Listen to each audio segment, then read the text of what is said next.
Ukraine's cheap, slow drones so successful against Russian targets? We use drones to target Russian enemy. Аеророзвідка – це громадське об'єднання, які поставили собі за мету надавати допомогу силам безпеки і оборони України. Хтось займався дронами як хобі, хтось був фотографом, хтось маркетологом, хтось банкіром, вчителем. Армія Росії велика, але от вони викидають тисячі снарядів в день, наші дрони не мажуть.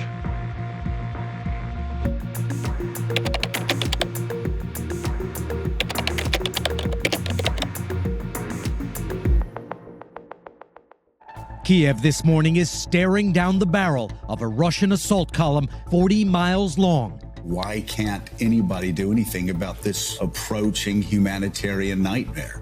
Ну і щоб це все безобразія припинити, організації, стало зрозумілий їх основний задум – це оточення Києва, відрізання від Одеської траси. І почали здійснювати напади на конвой в області з боку Малина. Це призвело до того, що колона, вони вже не їхали отак, як раніше, вони там милися на маленькі групки, все ж це треба було кудись вести. І от вони придумали, що будуть складати.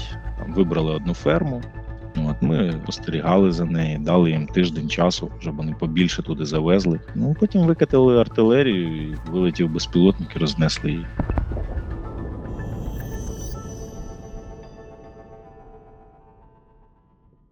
От якби і вся операція.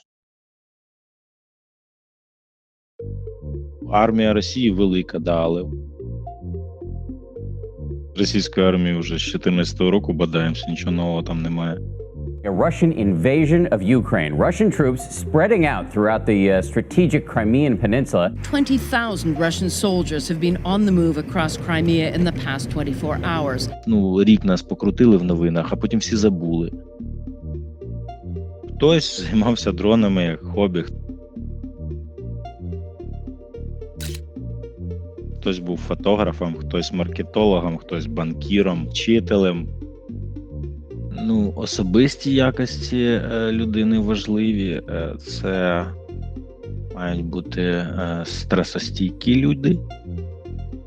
І це з таким інженерним складом розуму. Бо все одно, розумієте, дрони, які ми робимо самі. Там щось може відвалитися, відпаятись, і зачасту буває так, що треба прямо в полі, прямо на позиції щось зробити.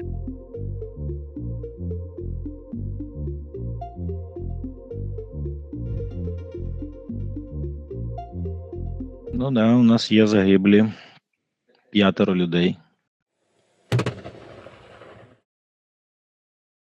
What we are watching, Aaron, is no less than the real-time evolution of warfare. These drones can just pick them up. Вони літають на відстань до 10, якщо ми говоримо про ті дрони, які, власне, виготовляє аеророзвідка, то вони літають на глибину, на дистанцію до 10 кілометрів, переносять вантажі до 5 кілограм. Ми використовуємо дрони вночі, тому що ніч вони вночі не спроможні вести маневрених бойових дій, тому нам легше їх знищувати по ночах. Достатньо ризиковано, бо доводиться працювати, підходити максимально близько до того місця, до якого тобі треба дотягнути. Це не та робота, коли там поруч з тобою почало щось падати, там якісь міни і вибухи, сталий дрон в повітрі, то вони мають закінчувати місію. We will not fight the Third World War in Ukraine. NATO Secretary General Jens Stoltenberg said the military alliance is not planning to put boots on the ground or airplanes in the sky in Ukraine. Потрібне якесь перезавантаження в цілому системи колективної безпеки. Тому що, якщо може до влади прийти диктатор в якійсь країні і отак тероризувати всіх своїх сусідів, і ніхто йому нічого не може зробити, це означає якусь системну помилку. Так, ми маємо купу власних вад, що відбулося, ми винні самі, але разом з тим нас б'ють, на це Вони назавжди лишаться нашими сусідами. Ми ж не будемо їх всіх знищувати. Ну, щоб наші діти і онуки могли жити, не знаючи, що таке жахіття війни. Поколінь вперед.